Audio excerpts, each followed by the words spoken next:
Welcome to Season 2 with the Market Mystics, where we discuss and redefine markets, wealth, and trading on Earth as it is in heaven. Join us on the journey while we consider new possibilities with special guests who might just challenge a few perspectives. Get ready to dive in deep with your hosts, Joshua and Kim. Hello, happy Monday. Welcome to Market Mystics. I'm Kim. This is Josh. How are you doing, Josh? I'm doing good. Thanks for the introduction. You're crushing it. You're really getting the hang of this. This is new for me. I don't usually start the show. I usually just contribute. I think it's great. It's a good change of pace. Our listeners were tired of listening to me start the show. They need something fresh other than, how are you doing, Kim? We need a new question. We do need a new question. Hey, guess what else? This is the new studio. We've kind of talked about it a little bit while it was in the works. So this is the first time we get to actually record in studio because we have a very special guest today. We do. Before, I just want to pitch the actual studio we're in because I think it's important.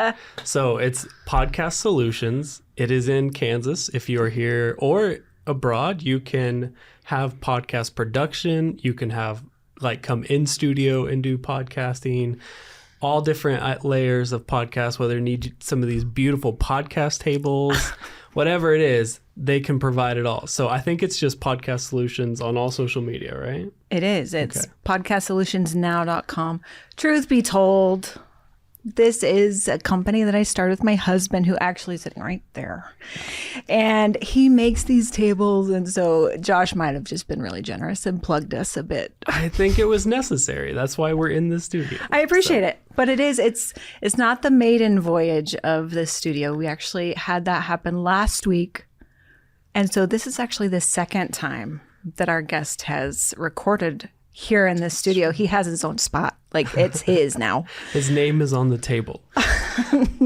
So as Kim mentioned, we do have a guest today. It is the one and only, the best energy medicine practitioner ever, the most humble doctor you will ever work with, my personal wizard, DrCraig Farney. Thanks. I didn't tell him to say that at all. No, it was verbatim. Yeah, verbatim. In jest. Right. That's right. Thanks for having me. It's a pleasure to be here. So, DrCraig's a practitioner from here in Kansas with the DrCraig Life Center. If you are interested in the conversation, you want to connect more, you can find them on Facebook under DrCraig Life Center. And maybe you two need some experience with the best energy medicine practitioner that has walked this earth. Wow. I don't know if I can talk now. With you put me way up too high there on a pedestal. I'm sorry. Okay. Nah, we're good. We're just building you up with honor first, so then you can really just let loose all of the wealth that you have. Yes. My wealth of wisdom. Yes. Yeah. Gotcha. Yes. Yeah. That's the intention. So tell us about you. Where do I start? I'm a Wichita native, born and bred here. Been here a few years, we'll say. Well, we'll leave that number out because that's not really important, even though you did ask me how long I've been practicing. So it's been 32 years. It's interesting how quickly time passes. And I know we're going to get into this because the biggest thing I like to delve into is our mindset, because I think that's the key to life. It's funny, and since we're talking about mindset, and this is my second episode here, I still feel nervous. And I'm like, why? This is crazy. And that's part of the whole journey. Even the ums and the uhs and I'm like, it all speaks to a mindset. And I think that's what both makes our life work and makes it not work. And so that's what I hope we kind of delve into. But as I said, I'm a native resident here. I was born in 1965, so back in that previous century. I'm 50, almost 58 years old. I'm married, been married for 32 years this year. I have 4 kids. You got married the same year you started practicing. Is that right? I graduated, got married, and opened a practice in 3 months. Wow. Not wise. not wise. There was a lot of stress in there. We survived it. We moved on. It's good. So, but yeah, got married the same year I graduated and opened a practice. So I have 4 kids from 20. Okay, now I'm starting to show my age. 20. Hang on. He was almost 29 down to 19. Wow. Yeah. So, Nice. yeah, crazy. Yeah. So, one's married, one's not, or 3 are not. Yeah. Wow. What do we call this again? Mystic what? Mystic brain? Yeah. So, I've got 2 in college and 2 out. And so, Cool. kind of a whole gamut of things. Plus, we have 3 dogs. You can tell I'm a real That's the dog best person. part. Yes, I know. it I have is. an inkling that you might not be a cat person. I didn't tend to be a pet person in general. If I had my ideal world, that's a good question. I don't know. It's funny because it's both. I don't like the wet. I don't like the smell. I don't like picking up poop in my backyard. But there's also something very pure and genuine about animals, that they have a love that's you can't question. And it's just, even for a guy that's not a big pet person, I really appreciate that. It's amazing to me how they come to you when you're in your down times, and it's somehow they know. And I'm like, which that kind of ties into the whole energy spirit concept as well.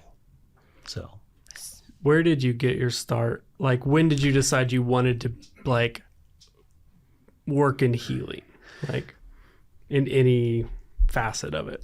Okay, so here's one of the aspects that I do want us to talk about when it comes to mindset. Is I think one of the things that most of us struggle with is really being honest with ourselves. So I started out, I went to WSU my freshman year with 2 uncles of mine, and I was going to be a computer engineer. This is going to date me, but back in the day where they actually had cards that you ran through a computer. It was really weird. From there, I decided I was going to be a youth pastor. I went down to Oklahoma Christian College. I did that for about 1.5 years, and then I decided, no, I'm going to go back into computer science. And then I came back up here, and I was going to be an accountant. And then I went and visited my brother, who always knew he was going to be a chiropractor. And the next weekend, I had quit college down here and went up there. So if I'm really, really honest with myself, I saw a lot of relatives making a lot of money. I'm like, I want that. Yeah. So from there, most of my relatives were in chiropractic school or being chiropractors. And so I followed that journey and started out in the traditional chiropractic. Did that for, I don't know, probably 15 or 20 years. And it's like, I keep getting to this point where I'm doing the same thing over and over and over again. And I'm not really fixing the problem. And so from there, I went into functional medicine, did a lot of that for a while. Same thing, you get to a certain level of progress and then you plateau. And eventually ended up in energy medicine over at a clinic that was called Hansa. My brother was there. My cousin was there.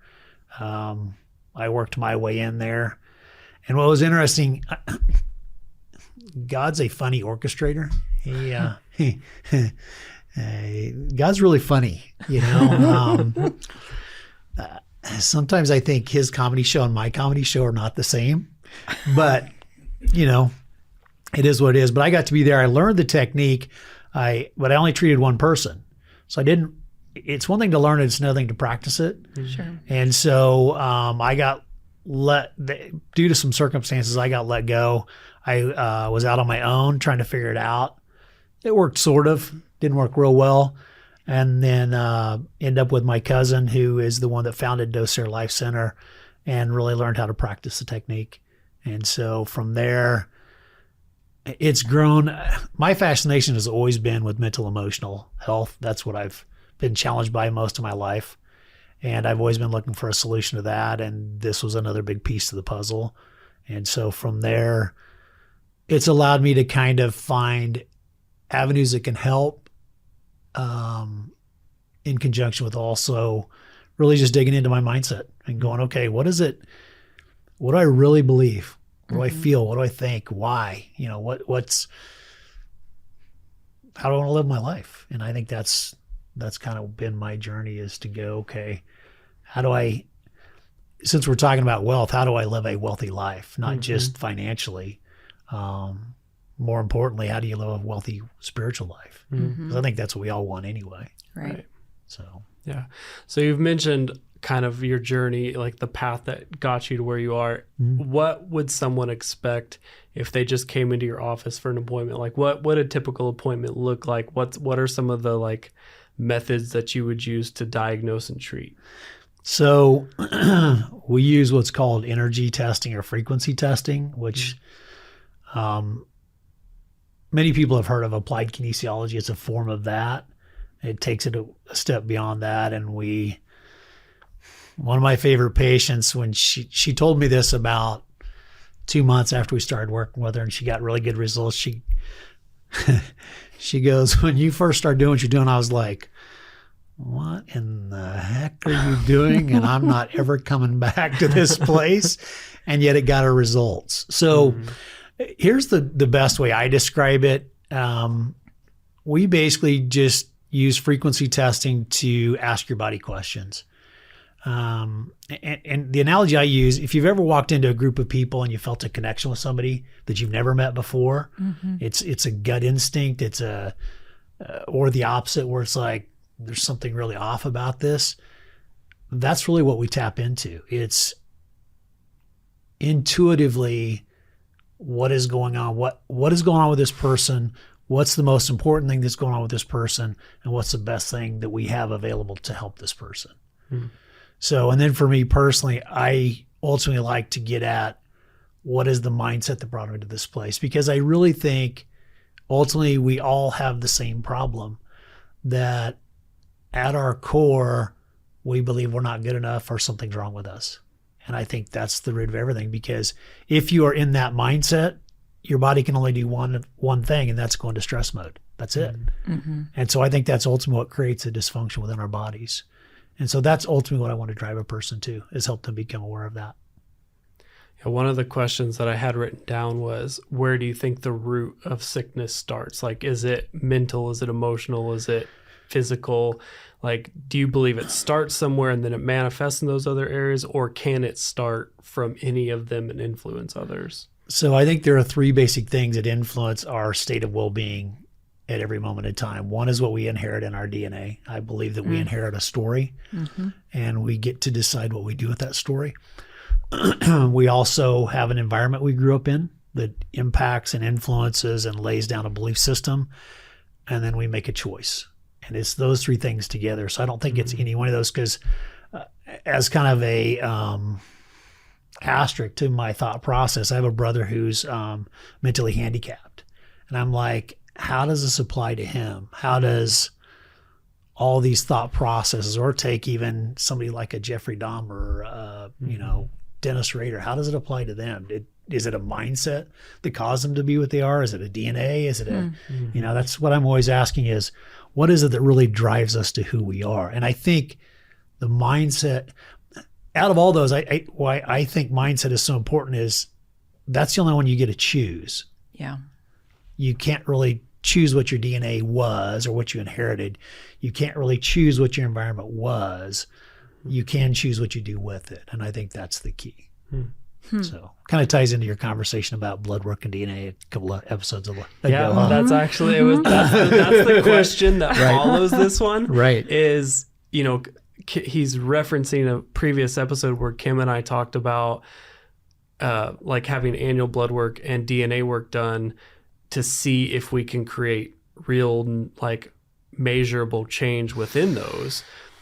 And so that was one of my questions. Do you think, like, yes, blood work, that's a pretty easy one to say you can change, because your diet, different things you can do can change your blood work. But do you think you can actually make measurable changes in your DNA? So this is a debate we have in our office a lot, especially with one of my uncles, because he's a big DNA guy. And here's what I don't know. So you have the molecular structure, the actual carbons, all that. I don't know if that changes or not. What I do believe, you can have two carbon atoms that are not the same carbon atoms, because there's some type of energetic history that differentiates those two. And I think that's probably where the difference actually occurs. So I don't know if we can actually measure it. I'm interested to try and find out. And that, I remember reading an article that says, is there a spiritual DNA or a spiritual gene? And I'm like, here's what we do know is viruses can get in and mutate and change your DNA. Well, why can't we then? Right. That's my thinking. But I've never, actually done the experimentation to find out. But I don't know. I think there's a piece that's really even more important than that. Yes, it's interesting how some people want these markers to validate what they've seen. When it ultimately comes down to it, though, isn't it what you feel? Isn't that out of everything we measure, isn't that what we measure the most? Isn't that what you care about the most within yourself is how do you feel? And I think that's really the key. So, yes, it's interesting and fascinating. And I don't know. I'd love to be a part of experimenting, though. Yeah. Me too. Just don't take my blood to do it. Yeah, because you got that Jesus blood you don't want to let go of. I heard about that. It's true. I'm just a little leery of it. I don't know. Well, that kind of ties into this whole concept, though, is, okay, so right in that moment, you felt something based upon a thought, based upon a habitual pattern. Why? What is it that generates that feeling? It's a thought, and that thought is a compilation of all this stuff you've experienced in life. Is the feeling what you want to feel, or is it not what you want to feel? Right. I think that's kind of the whole key is if you like what you're feeling, just keep doing what you're doing. If you don't, then you got to do something different. So.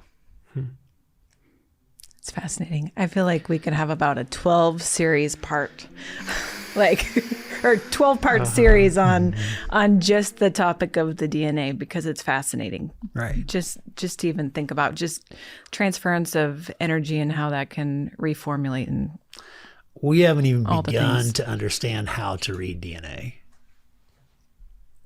Because I think I simplify DNA as a history book. It's everything that's preceded you along both lines.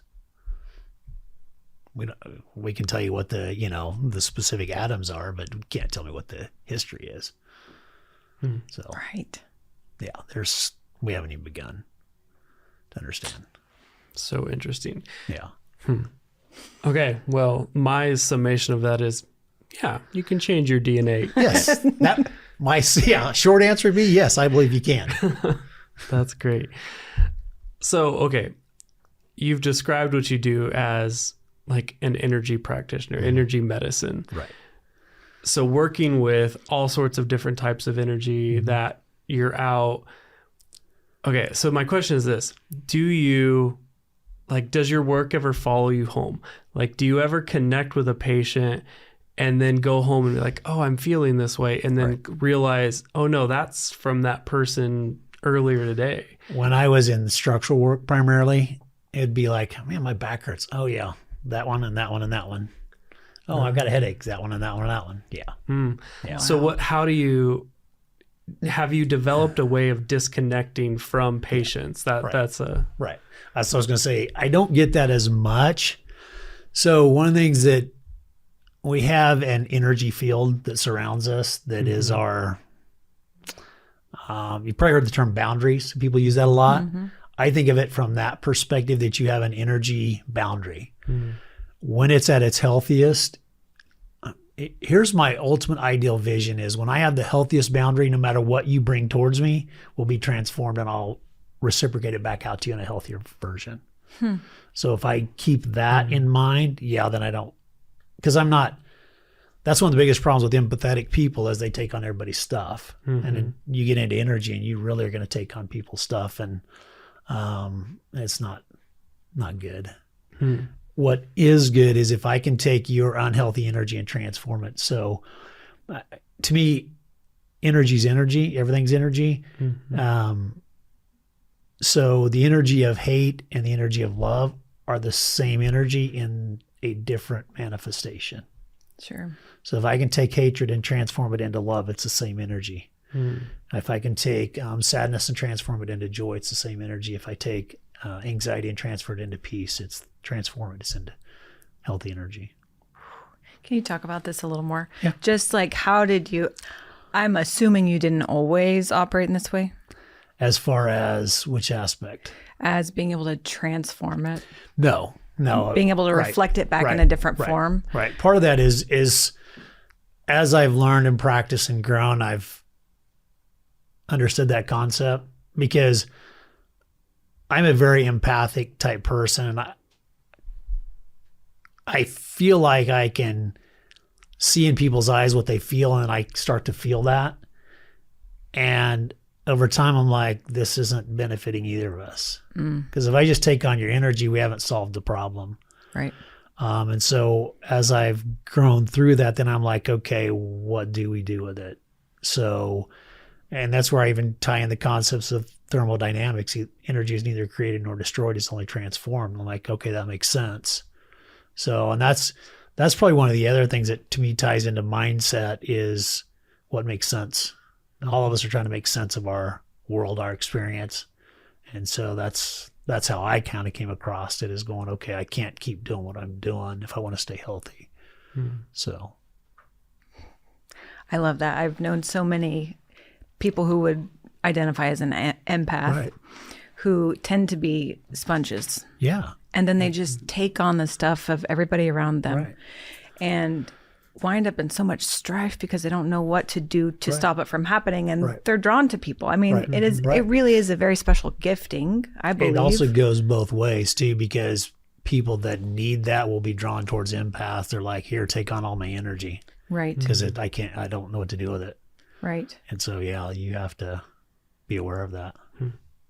I love that. So do you have like, I mean, for someone who's an empath, I don't tend to be that way, but for someone, what would be like one practical step to start being able to transform that? Just being aware? Awareness is the number one thing above everything, because it's difficult, if not impossible, to change what you're not aware of. It's true. So I think awareness is the key towards everything. And so in my practice, one of the things I talk a lot about is the head, the heart, and the gut. It's what you think, what you feel, what you believe. And it's our gut that drives us more than anything. The challenge is most of us are not aware of what's in our gut. And so the first step is bringing that to awareness. You have to become aware of and this is where that aspect of honesty comes into play, is most people are not really honest with themselves. They're afraid of what's down inside them. And so they try to either ignore it, go over it, go around it, instead of just going, let me just be real with myself and be aware of what I'm experiencing. Yeah. So That's good. As you've learned to read energy and feel the energy, do you find that when you're out in public, like do you pick up on what's around you, or are you able to kind of like shut that down when you're not in a work function? yeah, it's interesting because I think some people feel it all the time and they have a difficulty shutting it down. I think unless you still pick up on it. I think as I've gotten healthier within myself, it doesn't affect me as much. It's really more when you're intentional about picking stuff up that it happens more than. I was just wondering, like, do you walk through Walmart and you're like, oh, that person's hip's out of place, that person, their thyroid's messed up? Like, are you like constantly just walking by diagnosing people as you're... What I see more than anything is in the mental emotional realm. It's almost, you see a sadness or you see an anxiety or you see an anger is really what I see more than anything. And I think that's what's interesting too. In our office, you have some that are very chemical based, very physiologic based. They see all that stuff. They see all the thyroid issues and the gut issues and glandular issues. And then I see it. To me, we're seeing the same thing. We're just seeing it in a different language. And I see the language of emotions more than anything. So. Did it take you a while to learn to differentiate your energy from a patient's energy? Or like, for example, there's 5 people in this room. Like if you wanted to like look at Kim, like does my energy between you affect that? Or like how do you pick up on like whose specific energy you want to work with? That's a good question. Yes. Yeah. Good answer. One of my favorite or answers is yes. Yes. Yeah, it's that's an interesting because Kim is not the same Kim when you're not here or when Jason's not here, or it plays a factor. So I think part of it is really learning how to dive in or hone in and go, what's really yours? Here's one of my favorite questions if you're going to ask that, since we're going to go deep, right? Yeah, Sure. yeah. Okay. Where does God end and you begin? Mm. So, because one of my favorite thought processes, God is everywhere. Mm-hmm. So that means there's nowhere you can be that he's not. Right. So thus the question, where does he end and you begin? There isn't this hard and fast line. It's this gradient of merging energies. Mm. That makes sense. Yeah. As you're talking about it, I kind of think about, so I'm involved in a ministry where I help people focus on the Lord and hear from him.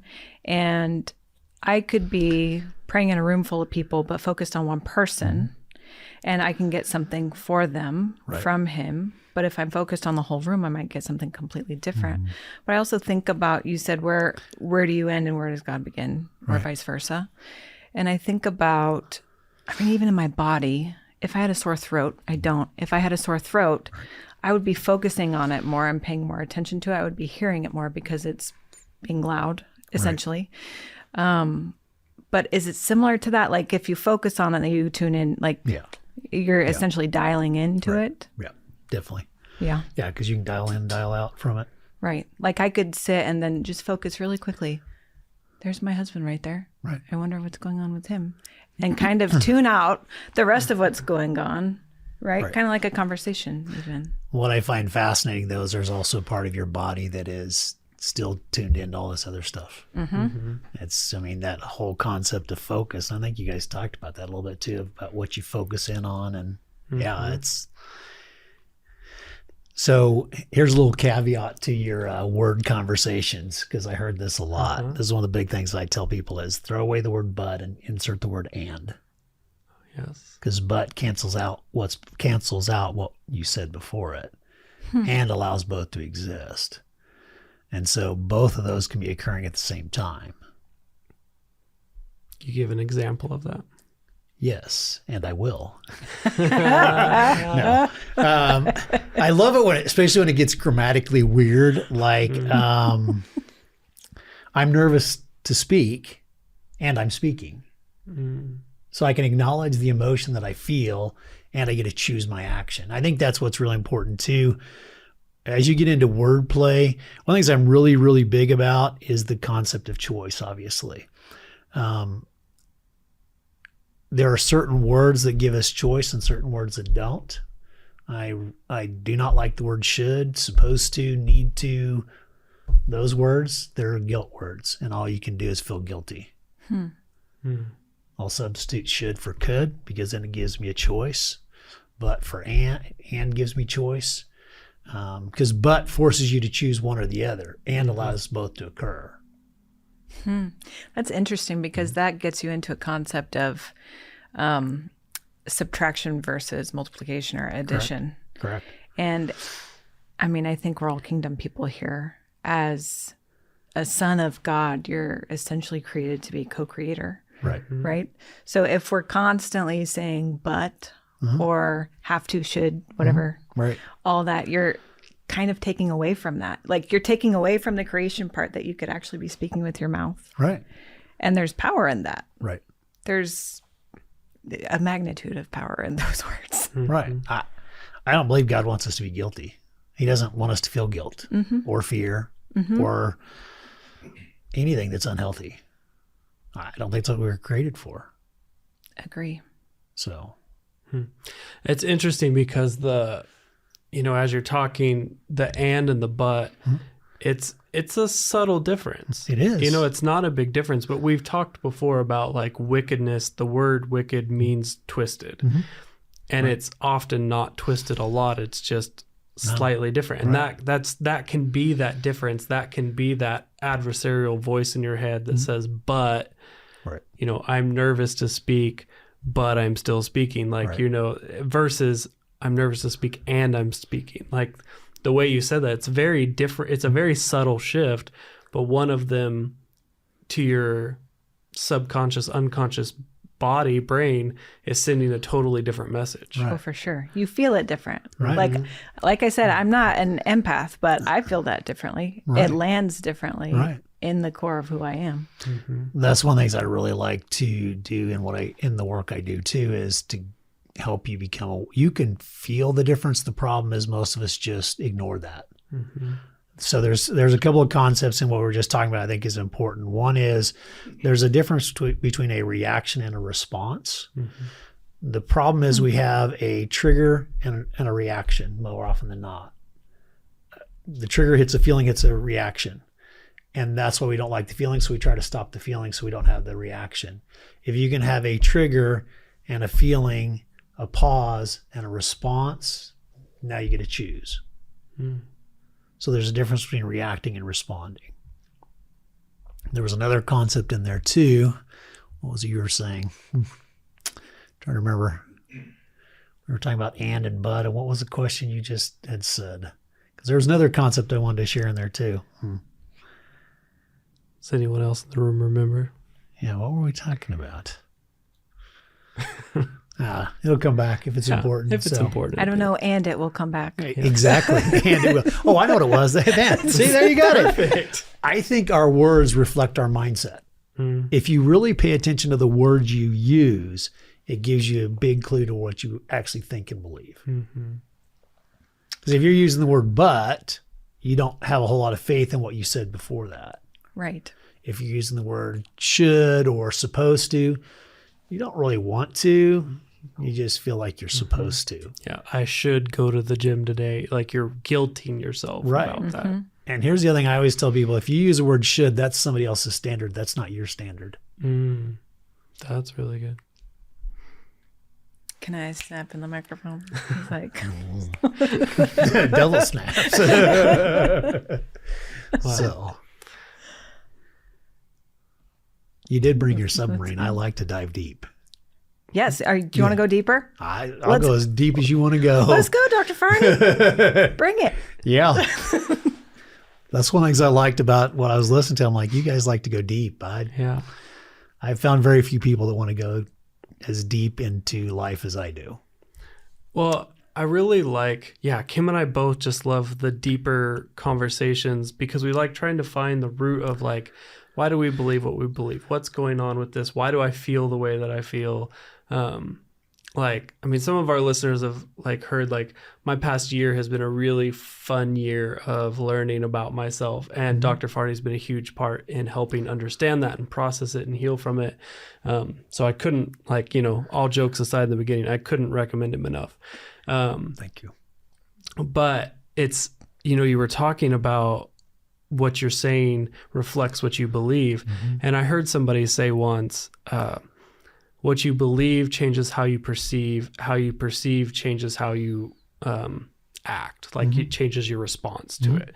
And that's really what you're talking about is often we're trying to change the response without realizing that there's at least 2 steps before that that created the train that led to the response.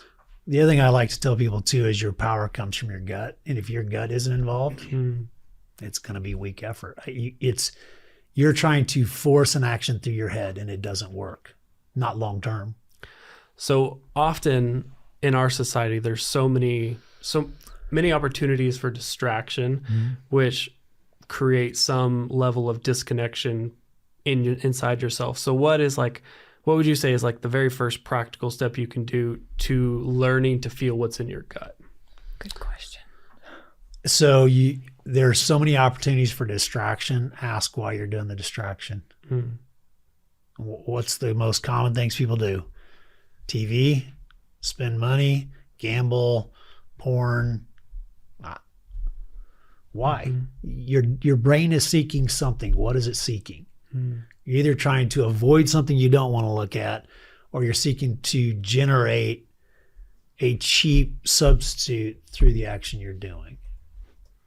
So questioning yourself, like that's a great, Right. just start a discourse between maybe your head and your heart. I always tell people there's 3 questions to ask. What do you feel? Where do you feel? Why do you feel? There are going to be 3 basic feelings, either anxiety, sadness, or anger. Some nuance of that: worry, fear, depression, irritation. But they really come down to 3 things, which also comes down to the head, the heart, and the gut. And then you're going to feel it in one of 3 places, typically your head, your heart, or your gut. Now, the trouble is you can feel all 3 in all 3 places. There tends to be a priority. What's the primary? Because most people will tend to be primarily a anxious person or a sad person or an angry person. That's your bent. And then you'll have the little nuances. So I'm trying to figure out how to tie this all in from my we've had so many conversations at the office to try to tie this in as far as how this all fits, that it's ultimately you have a natural bent and you have an adaptation, and then you have what you're going to do with it. So it's ultimately the why that matters the most. That's ultimately what you want to get at, because it's ultimately everything starts as a thought. You kind of mentioned this. Your existence started as a thought in the mind of God. Those terms drive me crazy in a way too, because does God have a mind in the way that I think we try to apply human terminology to God. Absolutely. Because we don't know how else to relate to him. And so, but everything starts as a thought that then becomes a feeling that then becomes a habit. And once it's a habit, it's easy just to go right back into that pattern, because the body's all about efficiency, and the more subconscious it can drive a pattern, the more efficient it is, which is great if it's a good pattern, not so great if it's an unhealthy pattern. So that's what I'm seeking to get at, is going, okay, I feel something I don't like to feel. Because when you feel good things, you don't have to really do a whole lot of evaluation. It's when you're like, I don't feel right. I don't feel healthy. I feel off. Why? What am I feeling? Am I anxious? Okay, where am I anxious? Is it in my chest primarily? Is it my gut primarily? That kind of, this is what we think, what we feel, what we believe. So that can kind of tell me at what level I'm feeling or experiencing the anxiety, and then why. What is the ultimate thought process behind it? If you feel sad, you have to be able to you think in order to feel sad. You have sad thoughts that lead to sad feelings. So what are the sad thoughts? Okay, and where did those thought processes come from? And the challenge point is you learn to think that way. Right. And that's what you ultimately got to get at, is those old programmings. So you mentioned that we typically put the focus on like harder things. I'm sad, I'm anxious, blah, blah, blah. Do you think that putting the focus or asking the questions when you're having like happy moments, like, oh, why am I feeling this? Does that help reinforce those pathways in a positive way? Oh yeah. Yeah, you can definitely do that too. So yeah, that's helps as well. I think once the pattern becomes subconscious, you don't necessarily have to. Right. Little pun there. Have to, must, should. You should. No, just kidding. But yeah, you can, because then it helps, as you said, even further enhance it or build it. How do you determine priority? In what aspect? When you're working with a patient, let's just say they come in, how do you determine do you listen for the loudest voice? So like if you're doing that, like what are you paying attention to, so that, what can a listener, like if they're trying to figure out what's going on, what's this feeling, how do you determine priority of that? Is it just the loudest voice, or? To a degree, yes. Now in my office, we have testing ways we can get at the priority. If I'm my own individual, I would say whatever you're feeling. So one of the other concepts too is we are layers and layers and layers of adaptation. The loudest voice may not be the ultimate true priority. It's the priority where you're at. And so Yeah, I would say, what do you feel the most? It's kind of this interesting experience when you just get real with yourself and you just go, it's humans have the ability to do the observer effect, that you step outside of yourself. And that to me is the most fascinating concept in the world. One of the questions I love to ask people in my office is, have you ever got mad at yourself and yelled at yourself, either in your head or out loud? Which one are you? We have the ability to split ourselves apart and experience ourselves from outside ourselves. That's deep. I'm like, how's that even possible? Do you have thoughts on why it's possible? No. I mean, yes and no. I'm like, I don't know. How is that possible? That you can observe yourself. As we're talking, all of us are doing this, we're going, I wonder why I said that. This other voice inside ourselves, I'm going, I don't know. Interesting. Well, take it even a step deeper. So we all have, 75 trillion cells within our bodies. Are they on their unique entities as well? Because they're reacting to this environment, each differently a little bit. Right. They have their own kind of unique makeup. So if you go back far enough, you'll find an episode where Kim and I have the conversation of experiencing God and life as fractals. Right. So if you zoom way in, you see the same picture. And if you zoom way out, you see the same picture.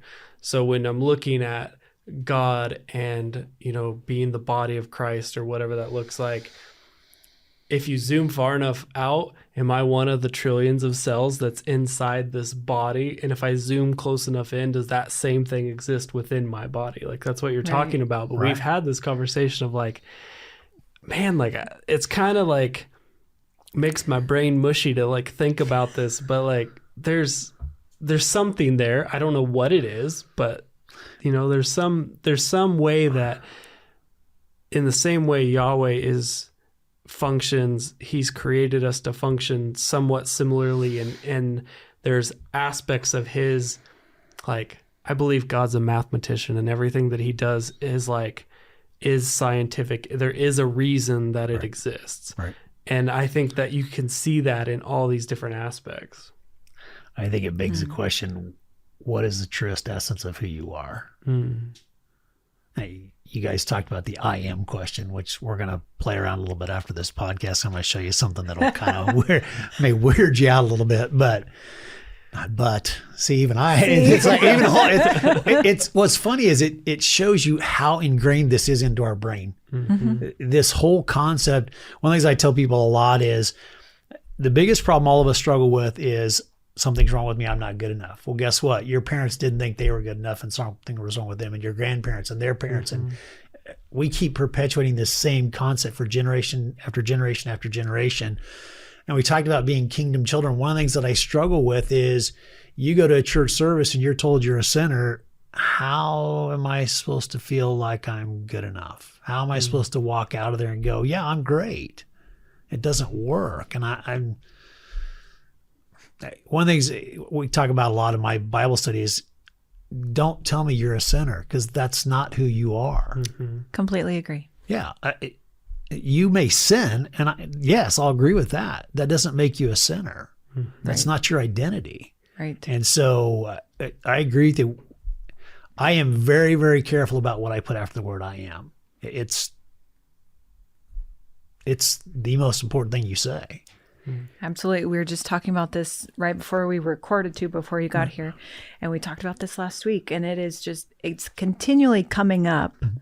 And more I'm being made aware that it really is powerful, and you really do need to be very conscious of what you say after I am.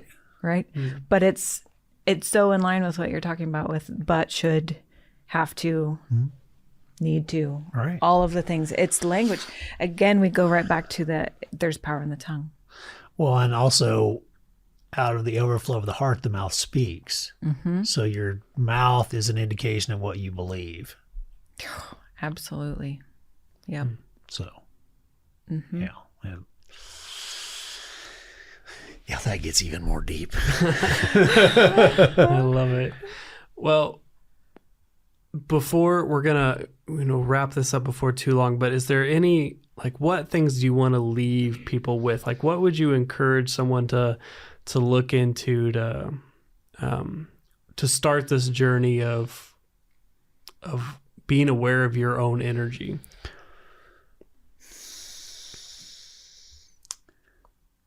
We were all created with a purpose. What is your purpose? And I talk to people a lot about, people tend to go from career to career to career to career trying to find their purpose. The purpose isn't in the career. It's an avenue you can manifest your purpose. If you can get in touch with your purpose, it is what's most important to you. For me, and this is what I'm learning lately, especially from a business perspective, because it's kind of funny.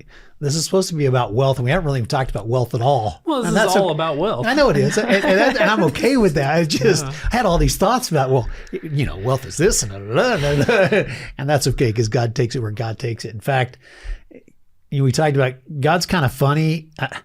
I don't know how all this whole orchestration thing works, because I was at my niece's last night watching the Super Bowl, and she's got this couch, which is really comfortable, and about 6 inches above it, there's this shelf that she has all around this corner. And I went to arch back and get comfortable. I smacked the back of my head on this couch, and I'm going, I don't feel so good all of a sudden. I think I sort of concussed myself, and I'm going, that works really well for tonight that I'm supposed to be talking. And then earlier in the weekend, I wasn't feeling so great, and I'm going, okay.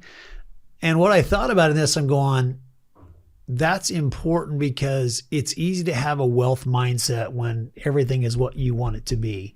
It's when it's not what you would want it to be that matters. So what I've learned lately, because I understand the frustration of the financial lack of wealth. I grew up with a very poverty mindset, a very much poverty is piety mindset, all that type of stuff. And I've had to work really hard against that to get to a better state financially. And what I find the best thing you can do is if you can connect to your passion or your purpose, or which is ultimately what you value. And for me, my purpose, I hate seeing people not be able to manifest their purpose. I think that's what I see in people's eyes more than anything. It's this, I know what I wish I could be or want to be, and I can't quite figure out how to get there. And I hate seeing that, because that's not what we were created for. And that's my passion. That's my purpose. And if I tie into that, it changes everything. It changes my whole mindset. So that's where I would encourage people to start is, what you feel it in your gut. You feel it. It's something that it's really in your soul that you feel. Get connected with that, and then figure out, okay, what is it that blocks you from manifesting that? And it's really just flawed belief patterns that interfere with what something within you knows you have the capability of being. And I think that's why we get frustrated, is because we know we can be more than what we are. And we haven't figured out how to get past all of the thoughts and the feelings and the stuff that gets in the way.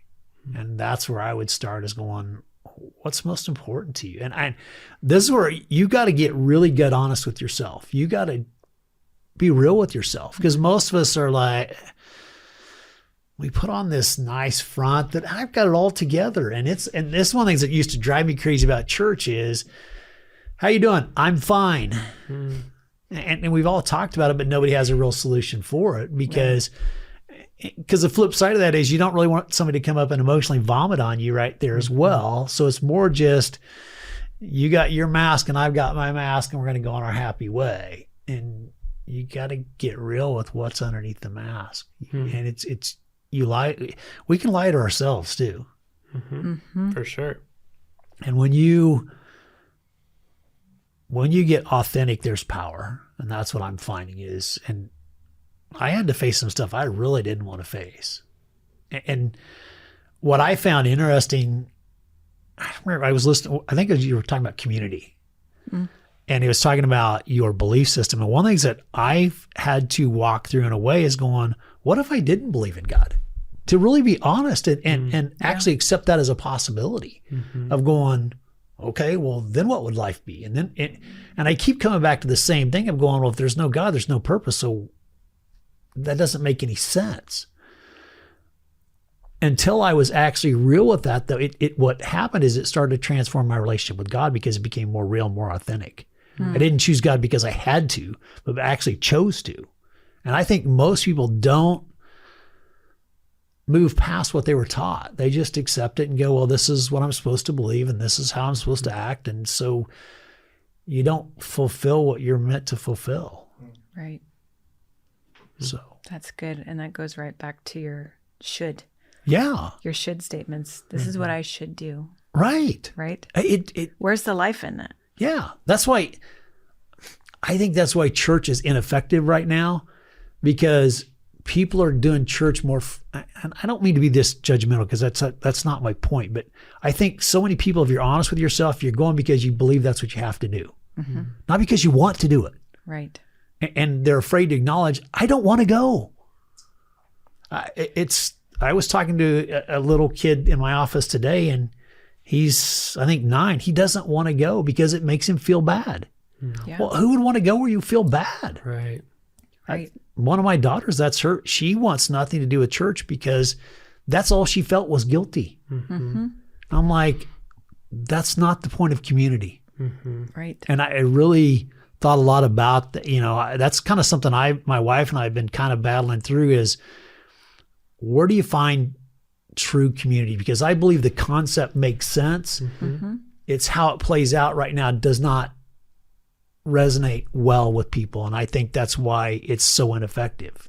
You look at most statistics, the church is not growing. Right. We're just stealing from one church body to another. There's a reason. Right. I find it interesting just because in the age where social media has gained so much popularity, it is like the way of life in this culture, right? Where people put on this face and kind of present their own version of themselves to the world. This is also the time when now all of a sudden people are really longing for authenticity. Yes. Looking everywhere for it. And I think it's being reflected in the church because people are going and seeing the faces, the facades. And it's not to bash on the church, but it's true that people put on a face for others. Right. And it's that real authentic relationship that people are looking to. And I think this is also why some of the spiritual stuff is really starting to go so much deeper. Like there's a movement, like we call ourselves the Market Mystics. It's because there's this movement of seeking out the mysteries. It's like we've been fed the shallow for so long. We long in the core of us for the deep. Right. And I think that's what we see happening. And though it sounds like it could be a bad thing, I think it's so full of life. No, I do too. I do too. And it is, even just in my own walk, 10 years ago my walk did not look like it does now. I was like ashamed to have the prayer life that I did because it didn't look like everybody else's. You know what I mean? Like I had to hide that part. And now all of a sudden, you know what? I can have an authentic relationship with the Lord. And I don't care if anyone thinks I'm crazy. It doesn't matter. Right. It doesn't matter because there's authenticity there.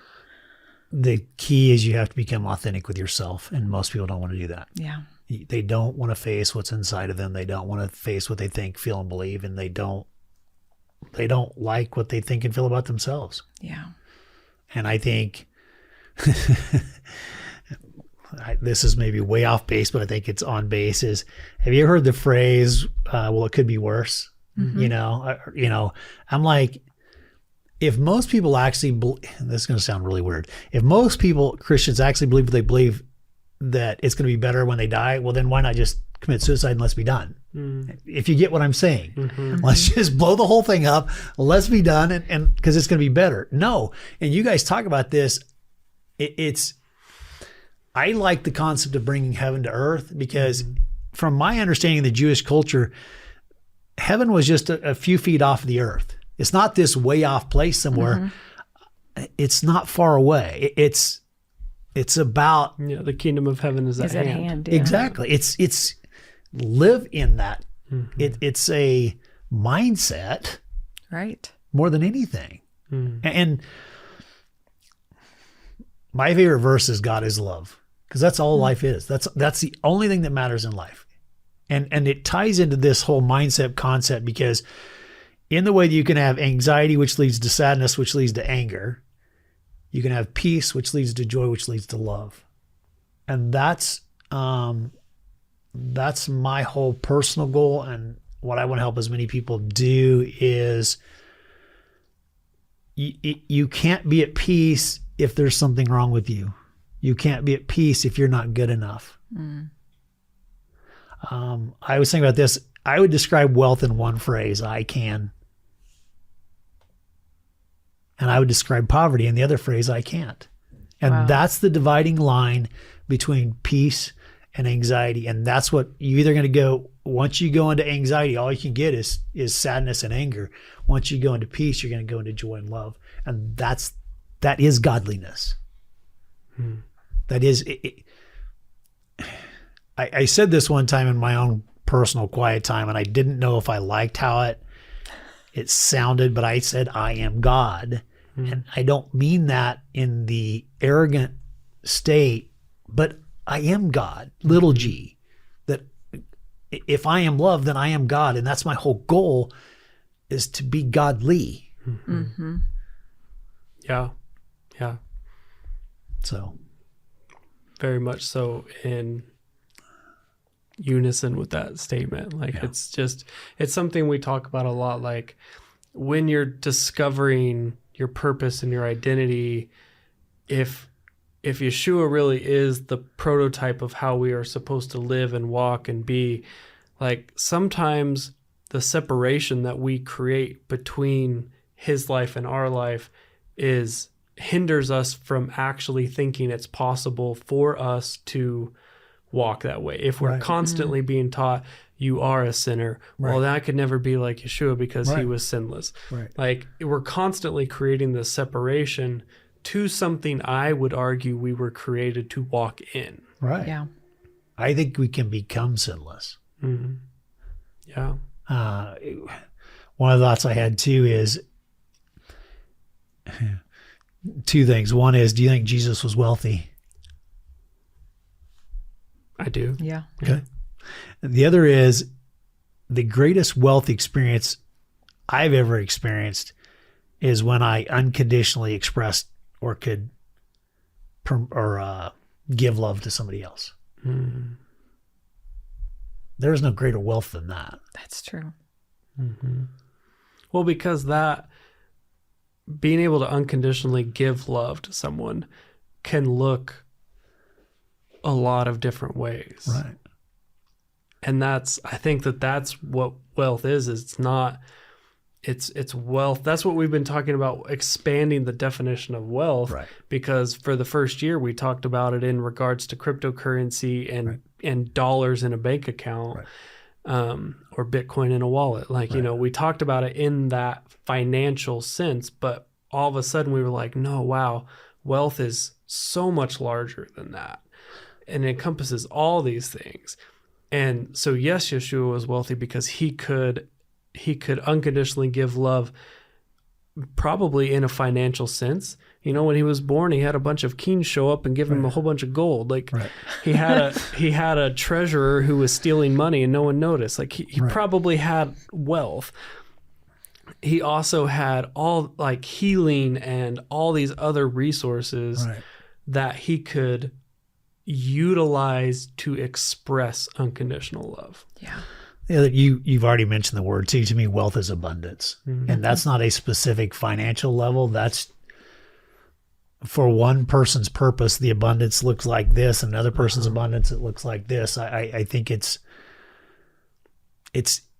your financial state is a indicator, a marker of your belief system.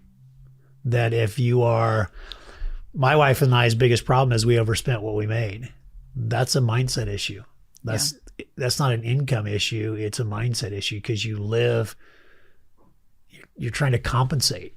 That's unhealthy. Even it doesn't matter whether we're overspending at 1 million or 100,000 or 10,000. It's the mindset, and that's what I've really worked to fix is my relationship with money. What is it? Because what I've honestly looked for is I wanted money to make up. What I honestly wanted is I didn't like what God gave me, so give me some money and I can do what I want. And as I worked and healed my relationship with God, my relationship with money starts to change too. And it really is almost probably more the other way around as I started changing the way I related to money and started getting honest about what I was really after. And I could start being more in a healthy relationship with God. So. Wow. Really good. I think that's amazing. It's good stuff. Dr. Craig, thank you for being on with us today. It has seriously been such an honor. Well, thank you. It's been a pleasure. We appreciate your time. Yeah. Everybody listening, thanks for joining us. We'll see you again on Thursday. See you. Thank you for sticking around. Listen for new episodes every Monday and Thursday. Find us on all social media platforms by searching for Market Mystics. Don't forget to follow and subscribe. Visit upperroomcd.com where you can find more information about the hosts, projects, and guests. Go deeper by booking a coaching appointment focused on redefining identity and wealth in your life. See you next time.